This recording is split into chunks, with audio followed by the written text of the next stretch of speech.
नमस्कार मंडळी, तुमचं सर्वांचं स्वागत आहे एका नवीन ब्लॉगमध्ये. तर मागच्या पार्टमध्ये आपण बघितलं की मी सोमनाथ एक्सप्लोअर केलं. सोमनाथ म्हणजे ज्योतिर्लिंग, तिथं काय काय बघितलं ते मी तुम्हाला मागच्या भागामध्ये दाखवलं. तर आता मी आलो आहे गिरनारला.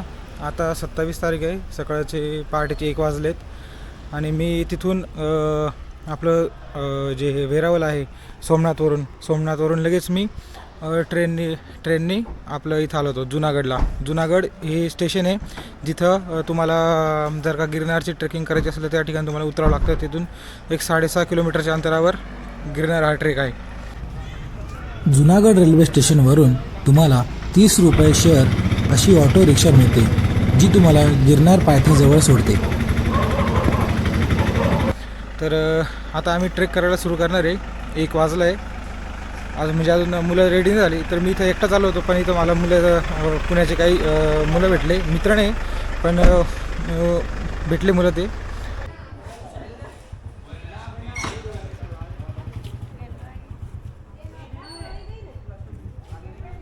तर जर तुम्ही इथे येत असाल तर ट्रेकिंगच्या आधी सगळ्यात पहिले तुमच्याकडे कोणतंच प्लास्टिक नाही पाहिजे. म्हणजे प्लास्टिकची कोणतीच गोष्ट नाही पाहिजे, ना पाण्याची बॉटल, ना प्लास्टिकचं रॅपर, ना ते कुरकुरे वगैरे, म्हणजे कोणतंच पॅकेट जे प्लास्टिकचं असेल ते पाहिजे नाही या ठिकाणी. आणि जाताना काठी नक्की घेऊन जा. या ठिकाणी भेटते काठी, या ठिकाणी तुम्हाला अशा काठ्या भेटतील आणि इकडे पूजेचं सामान पण भेटेल. की म्हणजे जी प्रथा आहे की पायरीवर नारळ फोडून आपलं चढायला सुरुवात करायची, त्यासाठी. तर या ठिकाणी मी राहण्यासाठी मला आश्रम भेटला आहे. म्हणजे तो हॉल वगैरे नसतो का, तसं आम्ही सगळेजण त्याच ठिकाणी थांबलो आहे. तर त्याने 300 रुपये घेतले हॉलचे. उद्यापर्यंत म्हणजे आजपर्यंत आणि उद्या संध्याकाळपर्यंत थांबायचे. आणि या ठिकाणी तुम्ही जर का आला तर तुम्हाला हॉटेल पण आहे, धर्मशाळा पण आहे, खूप जैन धर्मशाळा, हिंदू धर्मशाळा आहे. त्याच ठिकाणी तुम्ही जाऊन रूम घेऊ शकता. तर मग आता आम्ही सगळेजण मिळून सुरू करणार आहे ट्रेकिंग. चला तर मग सगळ्यांनी दत्तगुरूंचं नाव घ्या. अवधूत चिंतन श्री गुरुदेव दत्त.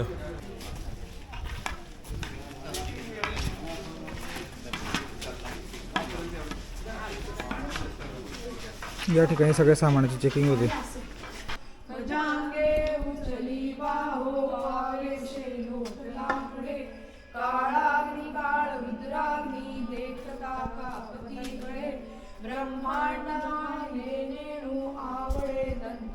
ते बजरंगबलीचं मंदिर, लंबे हनुमान.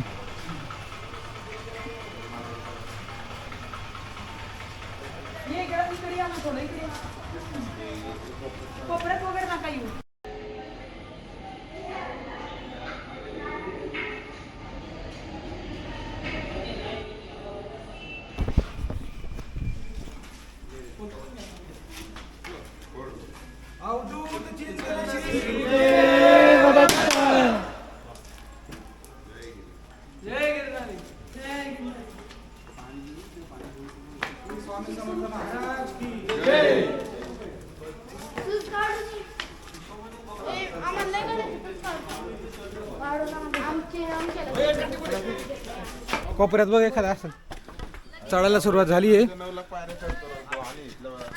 तर माझ्यासोबत काही पुण्याचे पण मित्र. इकडे बघा रे सगळ्यांनी, हाय करा. हाय, हॅलो, हाय. चला, ही दत्तांची मूर्ती.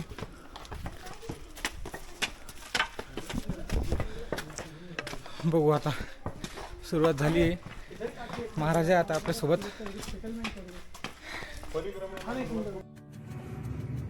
काही प्रवास उजेडात सुरू होत नाहीत, ते अंधारात सुरू होतात. आज गिरनारचा हा प्रवास तसाच आहे. रात्र आहे, आजूबाजूला शांतता आहे, समोर 10,000 पायऱ्या आहेत. पण मनात एकच प्रश्न, मी हे करू शकतो का? आणि त्या क्षणी मनातून उत्तर येतं, जर श्रद्धा असेल तर दत्तगुरू सोबत असतात. गिरनारवरची चढाई स्पर्धा नाही, तुलना नाही. इथे प्रत्येकजण स्वतःशीच चाललेला असतो आणि प्रत्येकाच्या मनात एकच नाव असतं, श्री दत्तात्रेय. रात्री गिरनार खूप वेगळा वाटतो. दिवसा दिसणारी गर्दी नाही, आवाज नाही, फक्त पायऱ्यांचा आवाज आणि श्वासाचा ताल. कधी वाटतं थोडं थांबूया. कधी वाटतं हे माझ्यासाठी नाही, पण प्रत्येक वेळेला मनातून एकच आवाज येतो, इथपर्यंत आलोय तर पुढेही जाऊ.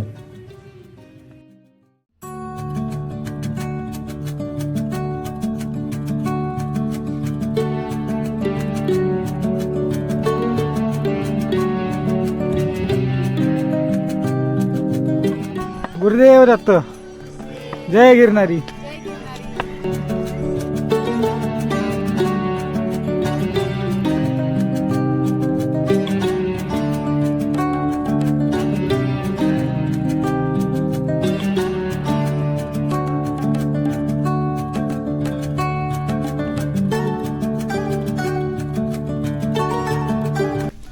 तर ट्रेकवर येताना सगळ्यांनी शूज घाला, स्ट्रेचेबल पॅन्ट घाला, एक टॉर्च ठेवा तुमच्यासोबत, कारण की मध्ये मध्ये काळोख आहे.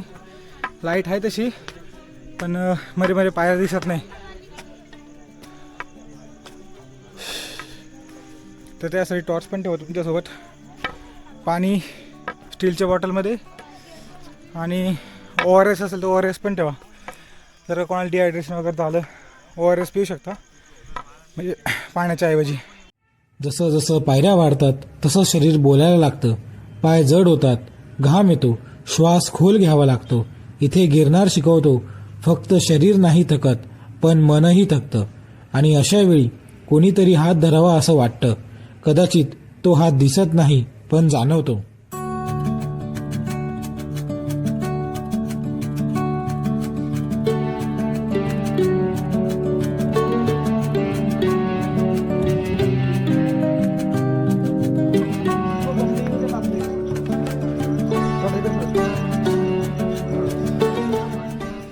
पंधराशे पायऱ्या कंप्लीट.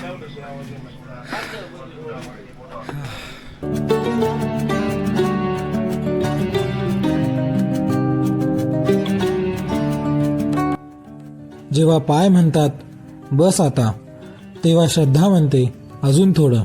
गिरनारवर चालताना समजतं की पुढे देव उभा नाही, ते आपल्यासोबत चालत असतात.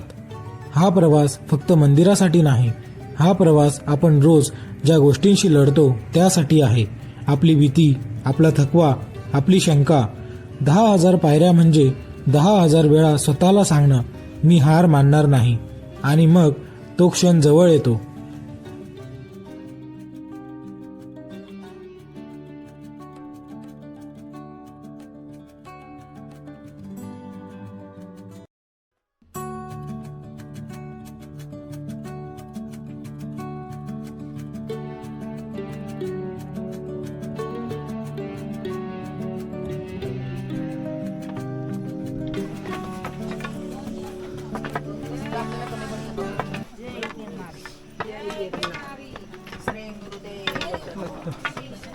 थोडं बसून घ्या ना बाबा. बसून घे थोडं.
फायनली 5,000 पायऱ्या पूर्ण झाल्या आणि आता आपण उभे अंबाजी मातेच्या मंदिराच्या इथं. अंधारे दिसणार नाही, उद्या सकाळी दाखवतो. समोर 5,000 पायऱ्या कंप्लीट. आणि याच ठिकाणी रोपवेपर्यंत तुम्ही आता इथून पुढे तुम्हाला 5,000 पायऱ्या पाय करावं लागतात. 3 तास लागले मला 5,000 पायऱ्या कंप्लीट करण्यासाठी.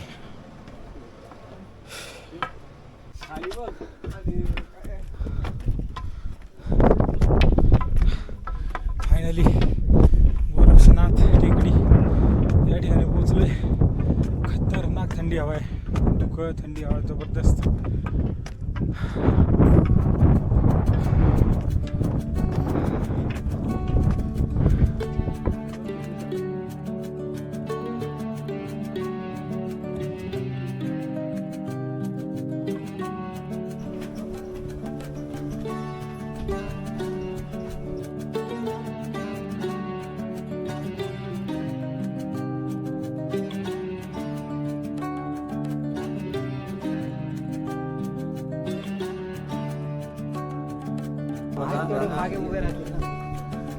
हे तू पण ये, तुझा पण कौतुक करू काय चटडा.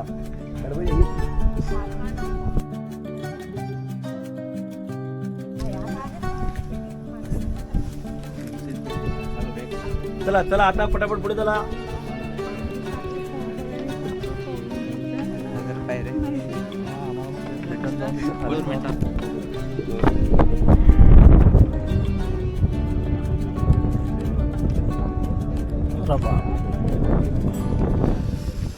अवघड नाही.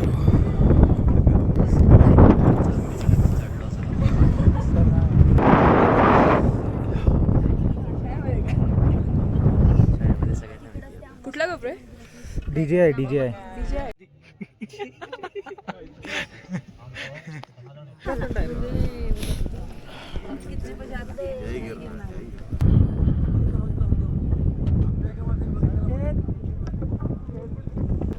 चल पुढे पुढे चल पुढे चल पुढे चल पुढे चल.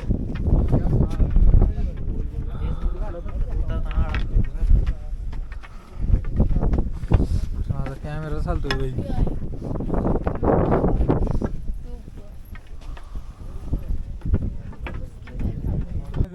तो क्षण जवळ येतो. घंटेचा हलका आवाज, समोर दिसणारा प्रकाश आणि अचानक मन शांत होतं. इथे आल्यावर कोणतीही मागणी उरत नाही, फक्त डोळे आपोआप भरतात. कारण समजतं हा प्रवास आपण एकटे कधीच नव्हतो. 10,000 पायऱ्या पार होतात, पण खरी जिंकलेली गोष्ट वेगळीच असते. गिरनार शिकवतो, जी वाट कठीण वाटते तीच वाट आपल्याला घडवते. आणि जेव्हा श्रद्धा सोबत असते तेव्हा प्रत्येक पायरी आशीर्वाद बनते.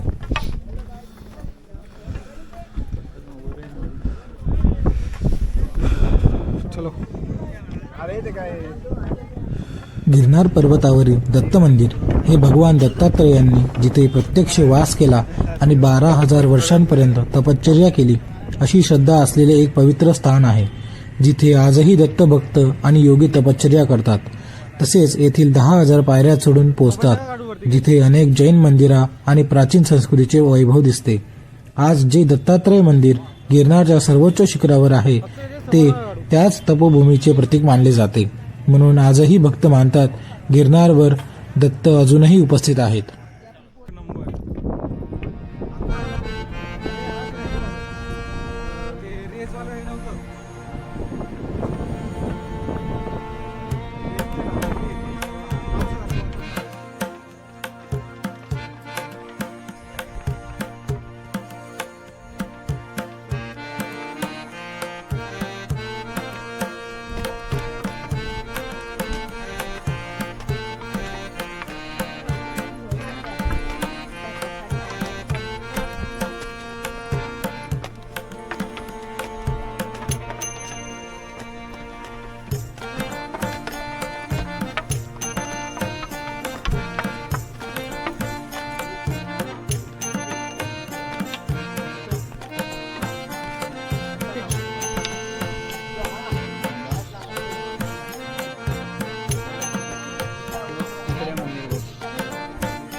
गोरखनाथ महाराज हे नाथ संप्रदायातील महान योगी होते आणि मच्छिंद्रनाथांचे शिष्य मानले जातात.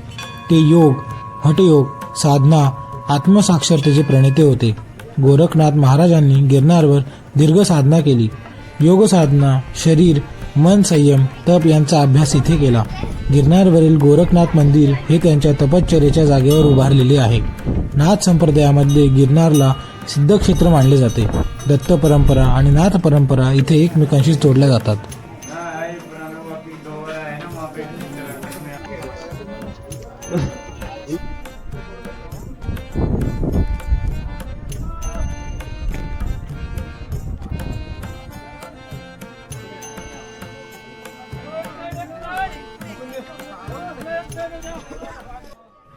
अंबिका देवीचे मंदिर.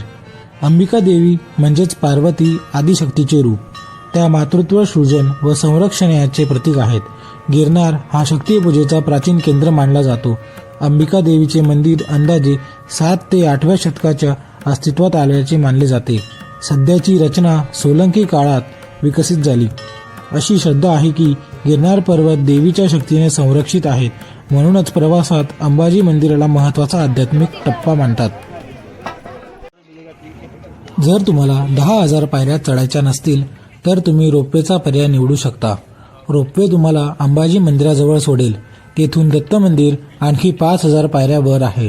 त्याचे तिकीट 700 रुपये येऊन जाऊन असेल. रोपवेसाठी तुम्हाला ऑनलाईन तिकीट काढावे लागेल. त्याची लिंक डिस्क्रिप्शनमध्ये दिली आहे. जर तुमच्यासोबत कोणी वृद्ध व्यक्ती असतील तर त्यांच्यासाठी तुम्ही डोलीही करू शकता. ते तुम्हाला 8,000 ते 9,000 राऊंड ट्रिप पडेल.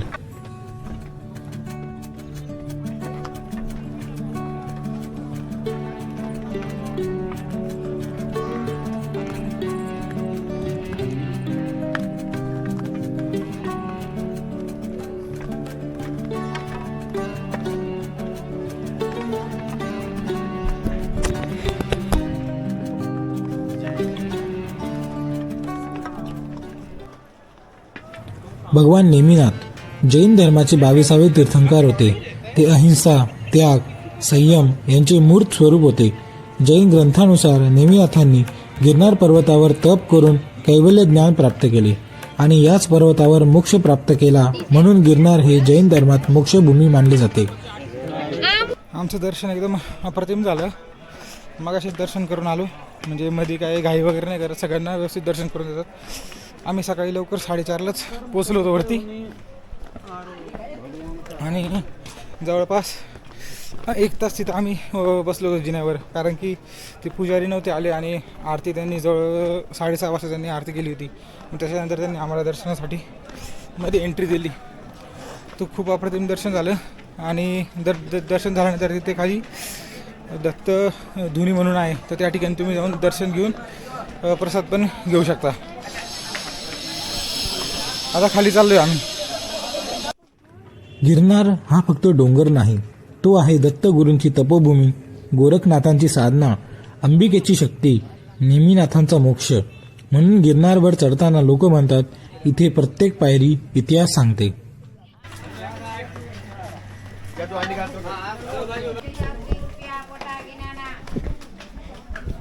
मित्रांनो, अशी वाट लागली ना, काय खरं नाही. 10,000 पायऱ्या चढलो. आता काय थोड्याशा 100-1 पायऱ्या राहिल्या फक्त.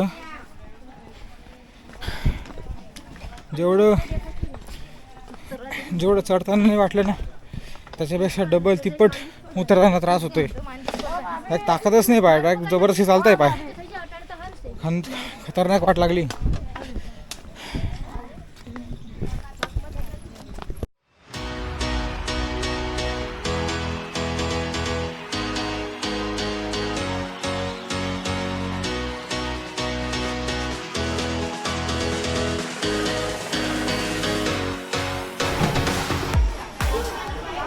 फायनली मित्रांनो, जिथून आपण स्टार्ट केलं होतं त्या ठिकाणी संपलंय. 20,000 पायऱ्या, 10,000 चढून 10,000 उतरून अक्षरशः वाट लागली. म्हणजे साधं पण चालता येत नाही. तर मी आता हा व्लॉग इथपर्यंतच ठेवतो आणि आपण भेटू एका नवीन व्लॉगमध्ये. आता पुढचं जे डेस्टिनेशन आहे ते आपलं आहे द्वारका. ते आपण बघणार आहोत पुढच्या भागात. तर या भागात आपण बघितलं गिरनार आणि गिरनारची माहिती. चला तर भेटूया आता आपण पुढच्या पार्टमध्ये. बाय.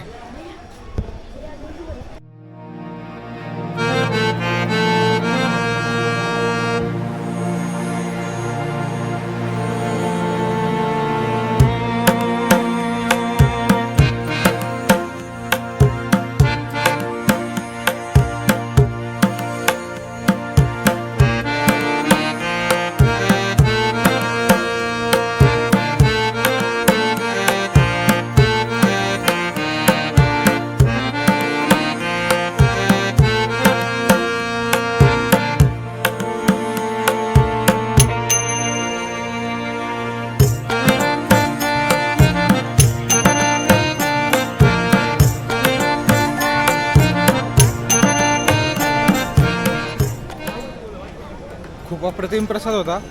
मी तुम्हाला रिकमेंड करेल जर का तुम्ही गिरनारला आले ना तर श्री गोरक्षनाथ आश्रम म्हणून तुम्ही इथे कोणाला पण विचारू शकता.